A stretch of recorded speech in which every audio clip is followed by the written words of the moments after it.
unboxes Estrella. Yes. Ta-da! Child! Oh, jeez.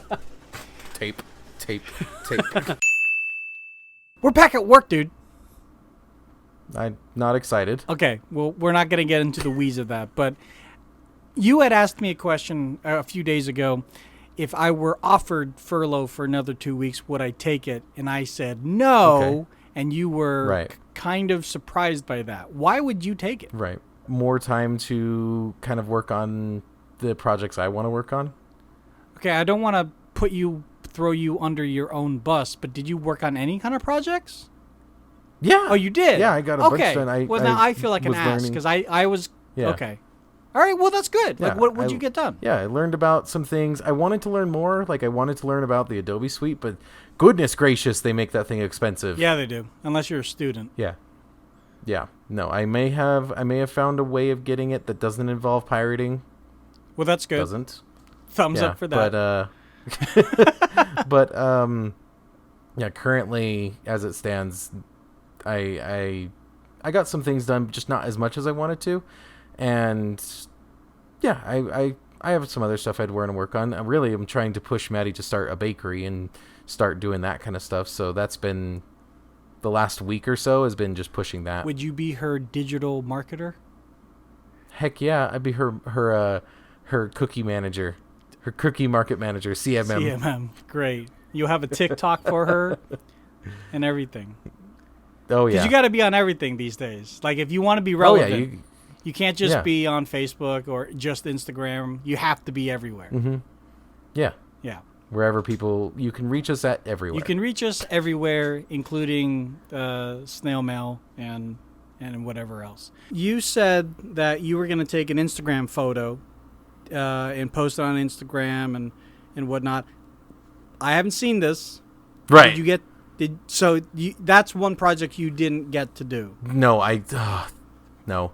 That day turned out not the way it was going to. But the reason why I was like, oh, I'm going to do the thing, but I have this like really cool picture I want to do, but I should be able to do it today. So I've got I even have the hammock loaded in the car, like ready to go at any time. I need the hammock, my tripod, and my camera. Okay. So I can get artsy fartsy. You got with all it. three. Oh well, yeah. Okay. No, that's one of the projects that didn't happen, unfortunately, but I'm hoping to change that as soon as today, if everything works out, I'm thinking. So what projects were you able to accomplish? I learned more about color correction. Okay. That was a really big one. There was a couple of videos beforehand about just general color correction and then how to like integrate that into OBS, which you sent over to me on one of our final days of furlough. That I learned about. Some video editing skills. I don't know. It's just little things, realistically. And it's honestly, it's those little successes, right? It's those little things like, like it wasn't a huge thing that I got done, right? But this is a tiny little thing I can implement in my future videos or future live streams that is going to make my videos look so much more professional, and also B, I'm gonna feel much more accomplished. I mean, sure, we're kind of bearing the lead here. We're on video right now. This is our first video, like not in person video podcast we're doing. Yeah, and that's another thing. Both of us have green screens. Yeah, that's awesome. That is awesome. And, obviously a huge thanks to everybody that's listening, because we did utilize some of the ad revenue that we generate from this podcast in order for us to purchase these things for us, not just for our gaming and whatnot, but also for you guys, because we want to give you visual aspects so you can see our faces, so you can see what we look like when we're astounded at the other person, but also so you don't see the mess that's behind me or people walking behind myself or behind Quinnton. Yeah, so thank you to all of you guys. Because like for me, like that's my wife's bakery back here, and now there's a nice green screen that kind of separates the two. Right. Yeah. So now there's that kind of separation of kitchen and office, like the physical separation, and your wife doesn't have to worry about, walking around there and being spotted or whatever. Right. So that's awesome. And so again, thank you to everybody. But yeah, I went down a rabbit hole on YouTube looking at OBS plugins and looking at color correction. We had 3 days of pool parties last week because it was in the hundreds of degrees Fahrenheit. Did you say pool parties? Pool parties. Pool. Pool. Pool parties. That's what I said. You said pool, but keep going. I said pool parties. Did I say pool? One of those days, my fiance's mother, her neighbor does videography, and he was recommending a color correction tool for me to use, and it's completely free. It's called DaVinci Resolve. Anybody can download it. And I was playing around with it, and oh my God, where's this been all my life? I'm not using it. I'm not using it right now. Same. But you can actually create LUTs, L-U-Ts, in DaVinci Resolve and import that into OBS or into Adobe Premiere, whatever video production program you're using. Right. And it's so much nicer to utilize a program that can give you a live preview, but also gives you other like presets that you can use to make your color look a little bit more cinematic or more true to life. I'm loving it. I'm loving it. So, but like you, I had projects I didn't get to. I totally thought that I would have hours. Like, I'll totally do all these things, and I just never. The day fills up, man. The day 100% just fills up with something. Every day there's a new something, a new challenge to just hurdle. It was so interesting because I was talking to other people on our program, in our job, and I would ask them, hey, so what do you, when do you think you'll be able to play video games or whatever? And the common response was, whenever, bro. I got nothing else to do for the next 2 weeks.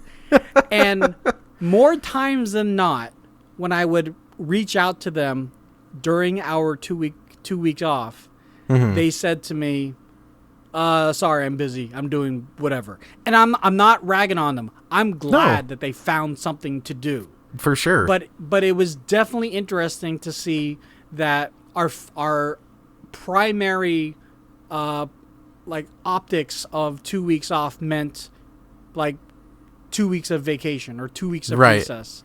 The problem is we're adults and we have adult things that we have to tend to.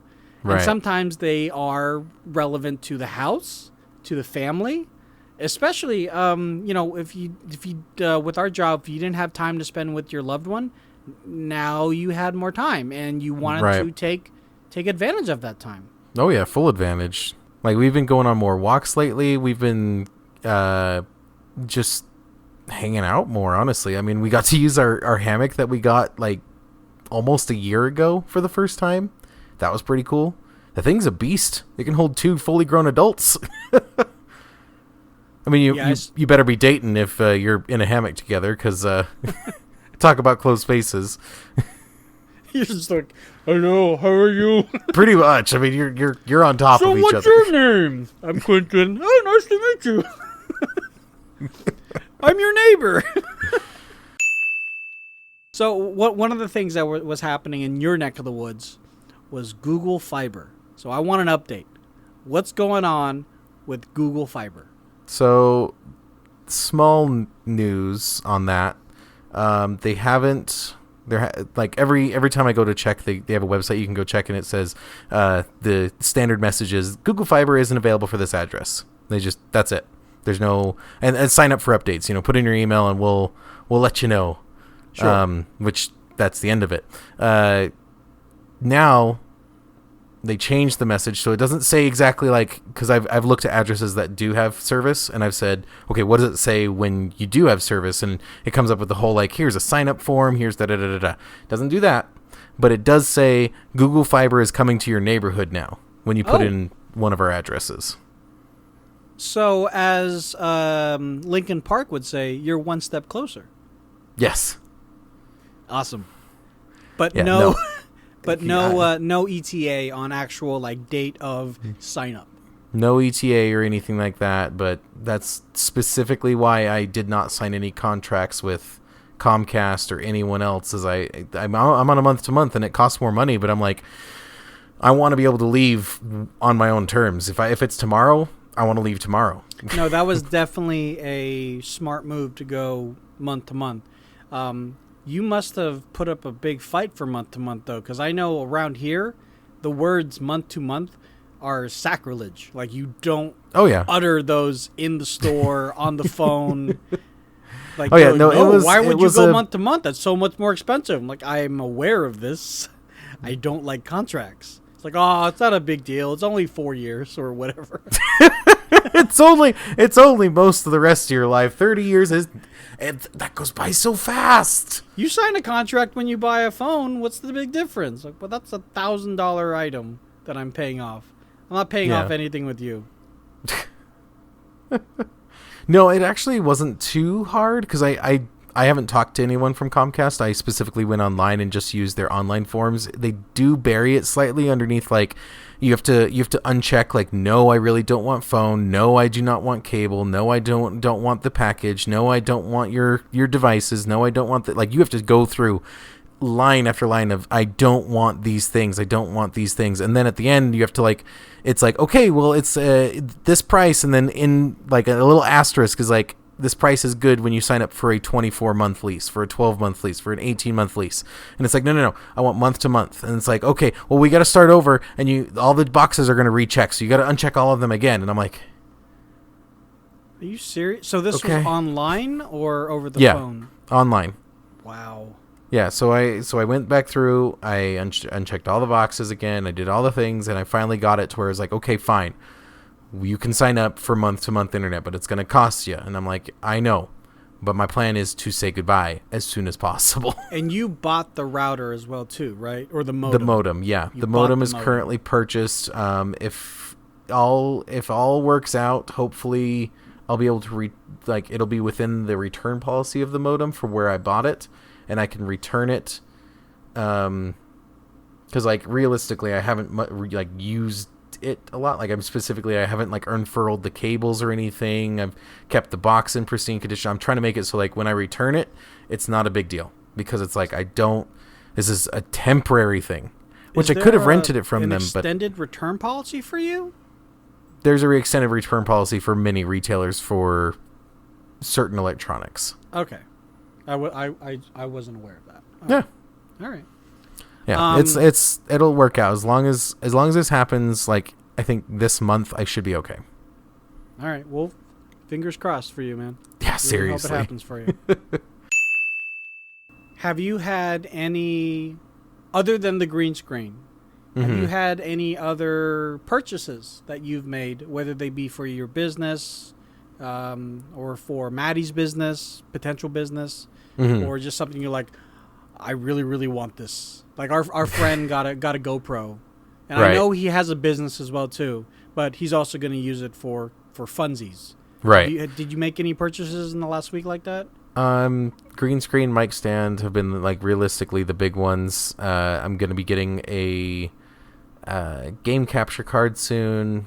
Nice. Realistically, I think one of the more exciting things, honestly, was one of the other people around here, one of our mutual friends, got collapsible skewers for like roasting hot dogs or marshmallows over a fire.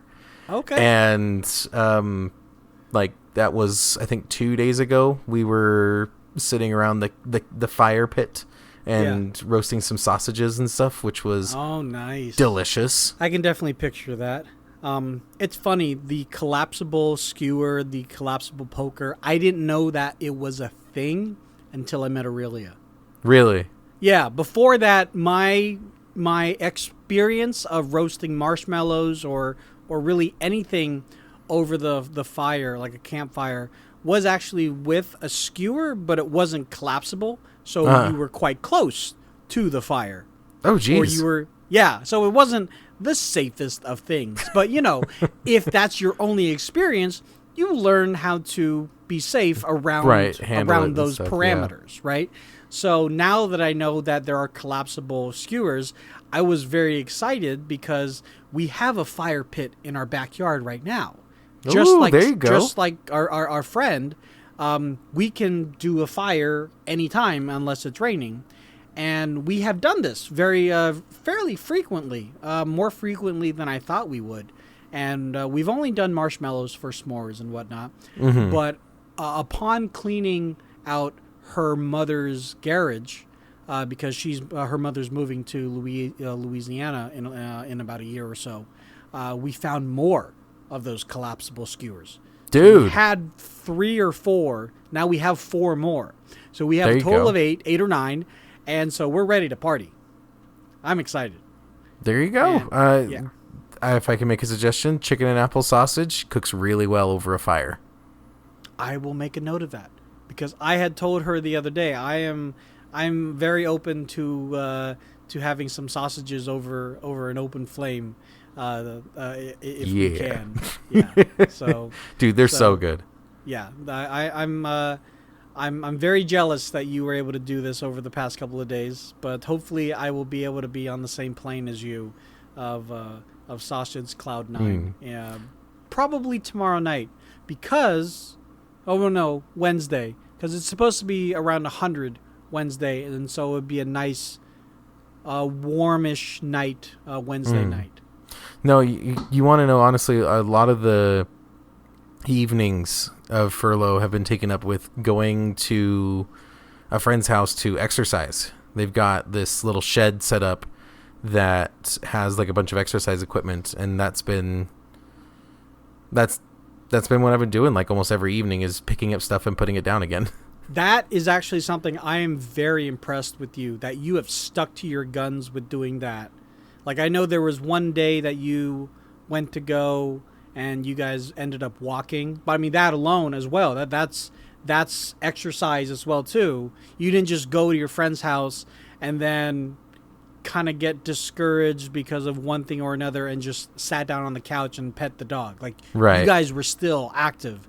And right. I'm very impressed with that. And again, very jealous. Aurelia and I have been walking, so like we've been doing our own kind of thing too. And I want to say thank you to you, because there was one day where I was just not in it to win it. I think you might remember this. I was just not happy, and you said, "When's the last time you went outside?" And I took a pause, and you said, "If you can't tell me like right away, that means you need to go outside. Go get some sun. I don't care if it's overcast. Go get some sun. Go get some rays. That vitamin D is gonna wake you back up and make you a little bit happier about whatever. Right. Give you a little bit more positive outlook on life." And it did. It truly did. So much so, we found a new walking path. Oh, there you go. Yeah, and it's kind of out in the open, but also secluded enough where we can let the dogs off the leash and they can go run around and do the dog thing. Do the dog thing. I like it. Yeah, that's what dogs do. I mean, if they did the cat thing, that'd be kind of weird. They just flop over and just start taking a nap. No, wait, we're going. We're wrong. going. You did it wrong again. My air conditioning should be arriving soon. You getting? Oh, you're the one, the portable one. Yeah. Yeah. Yeah. No, because as I had mentioned, we had that pool party over 3 days. Right. But the temperature for like a whole week was again in the high 90s, 100. Ugh. And my studio is in the garage, and it was flaming hot. Oh yeah, like, no, I remember. We had the I remember door when you were open. playing games and you'd have like the fan on your face, and we're all like, "We can hear the fan," and you're like, "Yeah, but I'm melting, so there's not much I can do about it." Yeah. So you had uttered to me that there is this contraption called air conditioning, which I'm very familiar with, but I was not fully aware of a portable air conditioner. Right. And you said, well, go to this website and type in portable air conditioner and you should find something. So I found something. I would argue it's not cheap. Like, it's not $100. Okay. Right. But relative to my comfort and what it was costing originally, because I did find it on sale, it was an easy purchase for me. So that was 100% when I first got mine, because for a while I was living with my grandmother many years ago, and she didn't like to run the AC. Like 85 for her was just like comfy. And I'm sitting in my room just melting. And I'm like, this is awful. Can I run the AC for a minute? And she's like, yeah, you can run it for like 30 minutes. And I'm like, you mean the next week? 30 days? 30 days. And so eventually I was like, okay, this isn't happening. We need one room in the house cooled. Everywhere else doesn't need this. Like, she doesn't care about this. I do. So we only need one room cooled. So I went out and I bought the same thing as you. And I remember, because it's a tiny room. The only place that it could sit was like in the very back of the room, behind like a bed and a bookcase and stuff. So what I had to do is I had to lift it over the bed and crawl with it like over my head while on the bed, and like shimmy over and like gently place it down, hook it into the window, like this whole contraption of getting it set up. But I just remember, like, to this day, like, getting it all finally there. I'm pouring sweat. It's 105 and it's like 8 p.m. I'm dying, and I flip the thing on, and it's just like warmer, cold air. And I just like laid on top of it, just like, ah. No, I know. I don't expect or suspect that you had to pay for electricity, or at least not the whole bill. But did your grandmother ever complain, oh my God, this is taking up so much electricity? No? Not to my knowledge, no. Because one thing I noticed was in the price range I was looking at, none of them are Energy Star compliant. And I don't even know if Energy Star is a thing, or like people care about that anymore. Right. But none of them were. So I was like, I don't know what to do. So right. No, yeah. honestly, so mine's coming today, and I think that's why my dog is like staring outside because he hears the delivery man right now. No, I don't suspect it's like a lightweight thing. No, it's not. Yeah. Like, it's portable enough. Like, if you had to take it to the other side of the house, like, mine had handles on it, and I could carry it. Like, it was comfy enough that I could just walk with it. But did it have rollers, like one of those rolling luggage? I actually do think it had rollers on it. I think it totally had wheels. I was totally kidding. It totally had wheels. Nice. And then it had a little like thing to like get rid of the condensation and stuff, and there was different kinds that, like, this one used a series of pipes to like separate the cold air from the hot air, and it didn't like use condensation or anything, so it didn't add to the condensation in the room, so I didn't have to worry about electronics and stuff. Like, it was nice. I just want the quick on. Like, you know how like there's the automatic setting, and then there's the manual setting. I'm just going to click the automatic setting and just see what happens. Just make the room colder.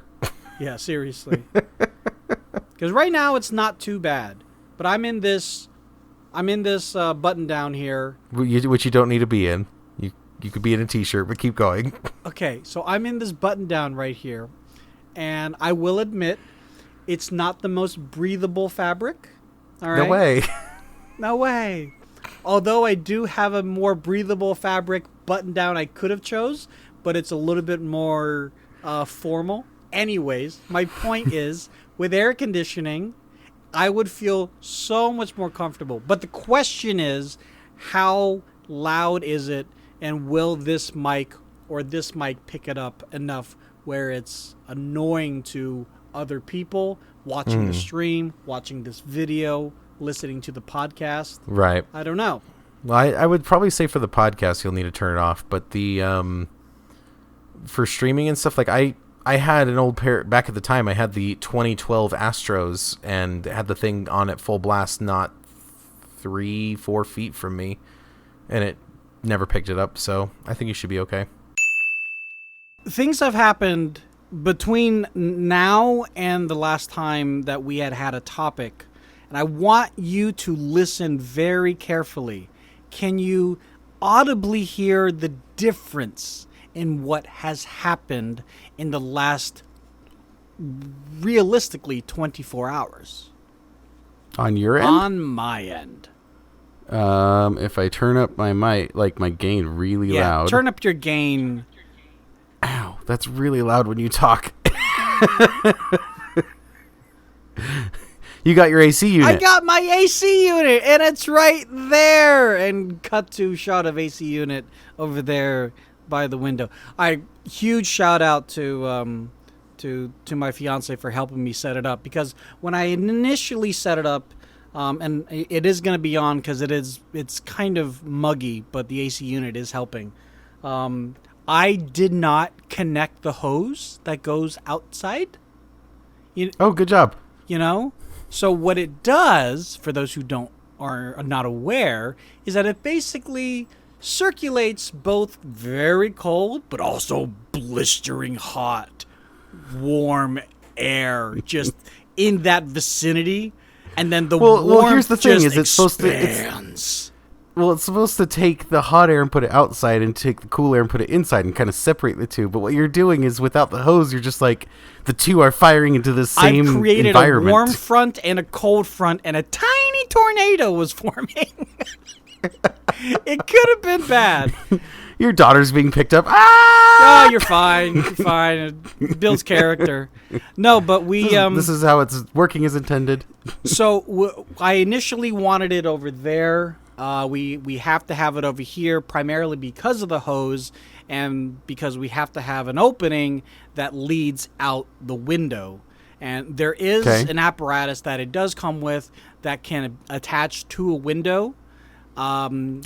Long story short, we actually had to cut it a little bit.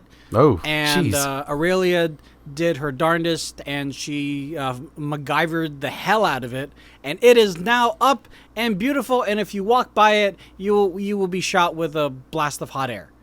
So, and from the outside though, right? But here's the thing: you have to walk by it. It's literally going by our front door.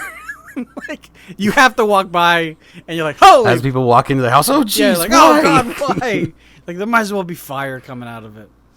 Oh jeez. But has it been wonderful? It has been so much better. And the thing is, like, I use the studio, and I have this little enclave here, but my fiance is over there.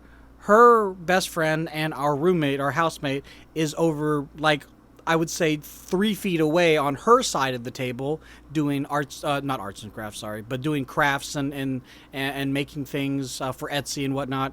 And her baby's there. And I really wanted this area to be as comfortable for everybody, and as nice as it is to have the garage door open. It's hot air that's open and coming in, so it's not as comfortable. It's great for, like, your vitamin D and exposure to the warm sun, but also just for comfortability purposes, not so comfortable. So, yeah. I was chatting with a colleague of mine, and he's like, "Oh, I would have sold you my unit for like $200 less than what you paid for." Like, yeah, but I kind of like the idea of a warranty. Like that. This is one of those purchases where I'm like, if I have a problem, I don't want to have to go to a friend and be like, hey, that thing that I gave you money for, it's no longer working. So why? Like, I hate doing that. You're trying to look online on, like, how to fix things. You're looking at parts. You're trying to basically become an expert at an AC unit. Right. Having no experience prior. Well, yeah, and granted, I mean, there's a lot of, like, how-tos and videos on YouTube to explain, oh, this is what you should do. That's what that light means. But there are so many different AC units, and this is relatively new. I don't know how many people have actually reviewed it or actually dealing with it. But actually, this does bode a question. Have you ever bought something from a friend and then it, like, went kaput on you, and you had to confront that friend? And, like, are you comfortable with confronting a friend with something like that, or do you just kind of, like, under the hood, like, it's not a big deal, I'll just stop using it, or I'll just buy another one of the exact make and model and just cut my losses? I'm genuinely trying to figure out a time where I've bought something off a friend. I mean, I personally have limits. Like, I would never buy a car off a friend, for example. The most that I bought off a friend, and maybe this will help jog your memory, where back in the day when subwoofers were the thing to have in the trunk of your car, I bought two 15 kickers. So 15s are the diameter of the subwoofer, 15 inches diameter. Right. I bought two of them from one of my fraternity brothers. So this was in college. And I initially said, okay, I'll give you 100 now, and then I'll give you another 100, when I can get it. And that's the thing. So it's kind of twofold. One, I owed him money. Never owe friends money. That sucks. And then two, when I finally paid him back, which was way late, and then there was also some Chinese triad threat in there somewhere I'm not going to talk about. I had issues with it getting connected to a brand new amp. And so I confronted him, said, hey, so, the things that you showed me and I bought from you, and now I'm trying to be all buddy-buddy. And then he turned the table and made it so impersonal. I was like, well, you bought what you bought. I don't know what to tell you. After, when it's out of my hands, it's out of my hands. I can't do anything. Right. How am I supposed to know that you didn't drop them? I'm like, dude, bro, this is me you were talking to. Right. We were literally just having, again, back in the day, we were literally just having a cigarette together, talking about girls, and I just thought, okay, we're on a good, standing. Let me bring this up, and now we're all of a sudden not cool. So, so from that point on, I refuse to buy something expensive like that from friends. Yeah, I'm genuinely racking my brain, and I can't think of a single time I've ever bought something from a friend. I've bought stuff off of Craigslist or kind of more Utah, Idaho Craigslist called KSL Classifieds. Yeah. I bought some Rock Band guitars off of there, which were in good working order, and I actually bought them specifically for parts. Oh, okay. So I bought them with the intention of taking them apart. Right. But yeah, I can't remember a time I've ever really bought something substantial off of a friend. So then let me ask you the used stuff that you did buy, the things that you were not going to take apart. Right. Let's just say for our argument's sake, you brought it home, it didn't work. Would you then cut your losses because it's already used? You knew what you were kind of getting into, or do you contact that seller and be like, hey, bro? Or do you contact KSL and say, hey, this person on your platform sold me something. He's not living up to his side of the bargain. You guys should do something, and KSL maybe reimburses you a portion of it or something. I would mention it to the seller, whether it be a friend or not, and just kind of get a feel, like, don't come at it heavy, but like just kind of mention it and just see what their reaction is and go from there. Okay. Like, I've never been in that experience, but that would be my first gut reaction, is just kind of like mentioning, like, oh man, the Rock Band guitar you sold me doesn't work at all, and you said it did. And then just kind of wait and see what they send back. He's like, oh no, it totally works. When you look in the mirror, you look amazing. So it works. Like, no, it's not what I wanted at all. Just for a video game, man. Yeah, as much as I like to think I'm pretty good with confrontation, I hate confrontation. I hate it. Like, it's that weird churning feeling at the belly, belly of my belly, that I'm afraid that even though I know that I'm in the right, I'm afraid I'm going to get punched or something. No, I've learned with like confrontation, especially in like work or anything, I've gone at it with the attitude of like, just rip it off like a Band-Aid. Like, let's just get it over with. I've told every manager I've ever had, like, if you've got a problem with me, if you have something you want to tell me, don't be like, hey, let's talk at the end of the day. Hey, let's set up a meeting for Tuesday or something. No. Call me right now and just say, hey, you screwed up. And I'll be like, oh, okay, well, tell me what's going on. Yeah. And we'll talk it out. And it's the same with the other direction. If I think something is wrong in whether we work or another friend or something, I don't like to beat around the bush. I want to just tell you how it is. And it sucks because sometimes, people don't like that kind of, that's not how they receive information well. And so I try to be aware of that, even though like I just want to tell friends and family or whatever, like, hey, friend, that's not a great idea. Yeah, no, we definitely live in a sugar-coated world. And a lot of people's opinions and feelings, people are very sensitive. And well, it's also how it's not only just like sensitivity, I would say, but it's how they just receive information. It's how their brains just work. It's not really like, as much as I want to say, yeah, we do live in a highly sensitive world. On the other side of things, it's just like, I feel like we're more just aware of like, you're my friend. You're my friend. You're my work colleague, and I care about you. And so I'm going to take that extra step to just, speak your language of how you're going to receive this information better. I'm not just going to bulldoze over you. Yeah. And yeah, so I would say I don't know about the sugar-coated world as much, at least. Okay. Maybe just a light frosting. Okay. Just a very Listen very thin to the baker and glaze. You. I'm not the baker, okay? Yeah, no, but you're getting all the baking terminology via osmosis, being like living with the baker. So you're getting with it. No, I that's one thing I have admired about you, is that you don't beat around the bush. Is that if there is friction, and you and I have had friction, and I don't think we've ever had to, it was about a half an hour ago where I put you on blast, and then you were like, well, no, let's talk about it. And I'm like, oh, okay, well then I'm in the wrong. Cool, talk to you in half an hour, and obviously now we're fine. We've moved on. Well, I think that's something that like is strong with a lot of us and our group of friends and stuff, is just like, we'll, be at odds for like 2 minutes and then be like, cool, now we put that aside and we're done. Yeah. Like we're gonna solve this right now. It may get heated, but we're gonna solve this. And then we have our one friend that just likes to make fun of everyone involved while it's happening, that stretches out the problem.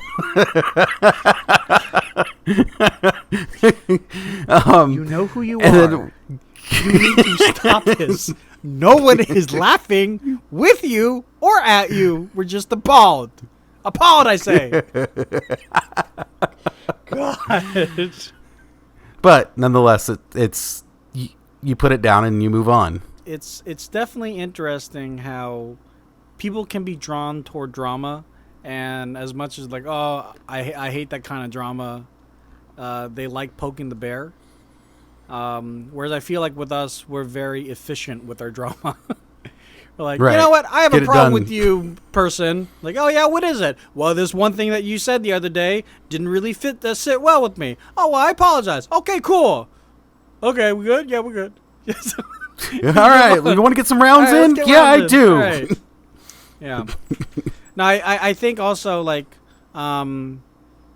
with regard to confrontation, people don't do it. They don't even like bring it up because of how the fear of how the other individuals in the party or in the interaction are going to react, like me to a degree. But then it just festers up, right? It just kind of adds up, and it's more and more and more. Like, oh my God, exactly. This person did this thing 3 times to me. Like, have you ever talked to them about it? No. Well, maybe they don't know they're doing it to you.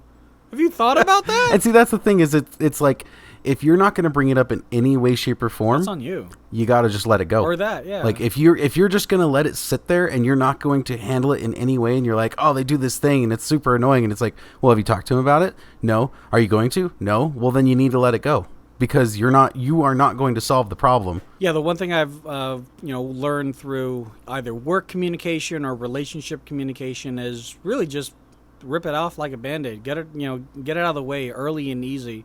Hopefully not often, but get it out of the way as early as possible, so other thoughts that are illogical don't compound the actual issue. Because that's the other problem. Right. Like, well, if they're going to act like this in this situation, maybe they'll act like this in that situation. Like, no, those are 2 different situations. Like, well, why are you saying that they're the exact same equal? They're not. So, yeah. Cool. Well, I guess we're on the same page on that, and I no longer hate you. So there's that. Good.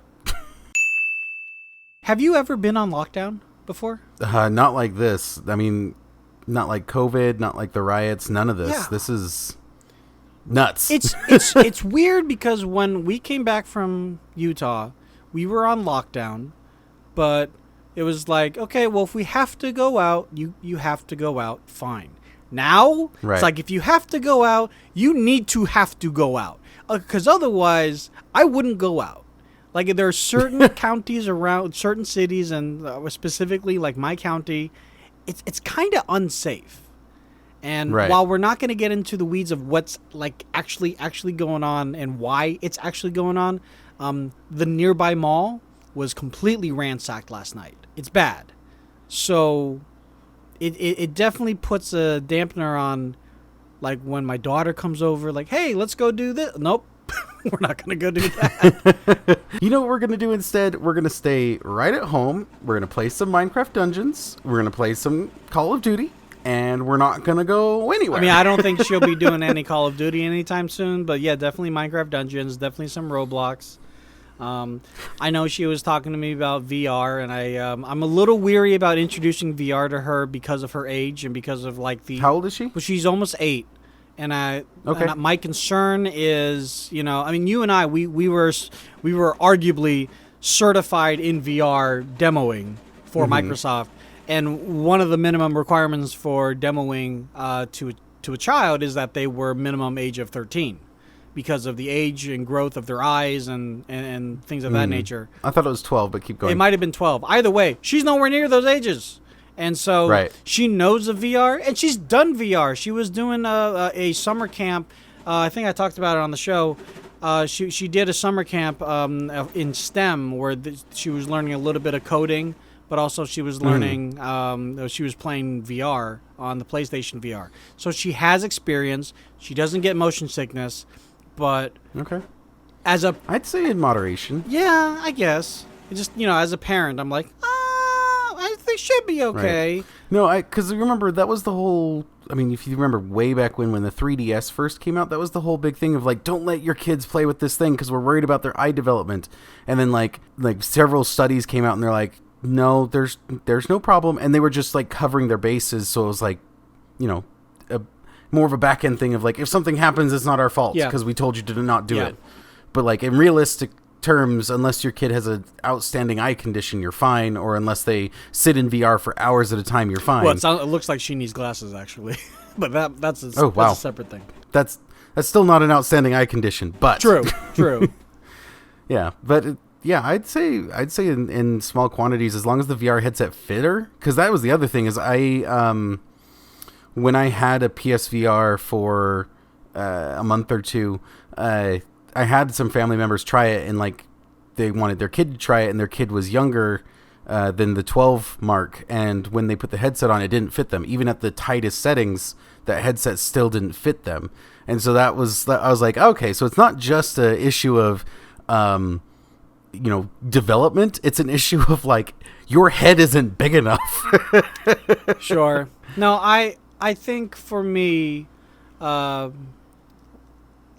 try not to, buy into the fear mongering, especially when it comes to, like, technology. I like to do my own research and figure out for myself as a parent, like, where do I see the responsible usage. And as you were saying, like, in moderation, it should be okay. Right. Already, she's utilizing screens on a daily basis, whether it be for school or for fun. The biggest thing is, I do want to encourage the breaks, and so that's why, right, for sure. Like over here, we have, we try to play games like actual board games or coloring or something, and. That's why I try to do like YouTube videos with her with tangible items that she can unbox or something like that. And luckily her I was gonna say auntie, I guess, if you will, but future stepmom, Aurelia got her these really cool pair of shoes that she can unbox on camera. So it would be a nice surprise for both the show and for her, but she's not staring at a screen. She's interacting with me. She's interacting, with Aurelia. She should unbox some of Maddie's cookies. If you're gonna send some to us, then yes, we will unbox all of the cookies. Well, that's cool. I mean, what else has she, like, unboxed on these videos? Well, I mean, originally it started as a toy unboxing, right? Okay. Then you realize you're buying her too many toys? Or lack there, or the exact opposite. Like, I was in a financial situation where I couldn't buy enough toys, and it got to be like, well, okay, what kind of content can we put on the channel if I can't fiscally buy her the toys to unbox and make it worth the while of having this channel? So it turned into like an arts and crafts channel where she started making things. She made some sock puppets with her mother on there. I threw up some gaming stuff where she and I are playing Roblox and we're doing a role play in Roblox together. So yeah, like, we're just kind of a all around kind of channel, just for funsies. And I don't ever foresee any kind of monetary gain from it whatsoever. But it's kind of twofold. If you remember last year, I had gotten Franklin to do vlogging so he can get more confident in front of a camera and being able to just spout words to something, but it had to mean something. So when he goes back and does storytelling, he can cohesively tell his story. Because that's one thing at that age, like, storytelling is very difficult. Like, you ask any 11 or 12-year-old, hey, so tell me about that show that you like so much. It's like, I don't know where to start. Like, that is a skill that needs to be honed.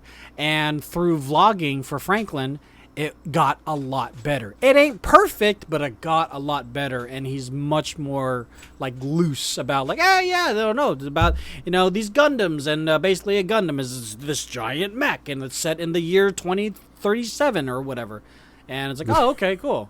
It's not that far off. Well, I don't know. It's definitely a skill that you have to learn. I've realized that when talking to kids, I'm like, oh, what's it about? And they're like, things. The guys, and they have guns and they shoot I don't know. It's really cool. And it's like, it's interesting that you don't think about that. You don't. Like, for us, it just kind of either comes naturally or it just, well, literally, yeah. You don't even think about it. You don't even know how it came out of your mouth.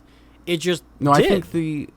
I think the skill there, especially for adults, is being able to condense the important bits of, like, you have this really cool thing that you're excited about, and it's like, cool, now take that and squish it down to this. Right, take all 7 seasons. And then squish it down even to more. That. Right. Because it's got to be so small to, like, just keep their interest in, like, you're basically a trailer coming out of your mouth. That's exactly what I was And you've got to be able thinking. to, like, you have like 20 seconds to pique their interest, and if you know anything about them, you've got to hone it kind of to them and just go. And maybe you have a friend that's really interested in what you're talking about, and they'll allow for the extended trailer or whatever, right? But for the most part, you got that little tiny amount of time. Yeah, no, there's definitely some people where when they're recanting a story,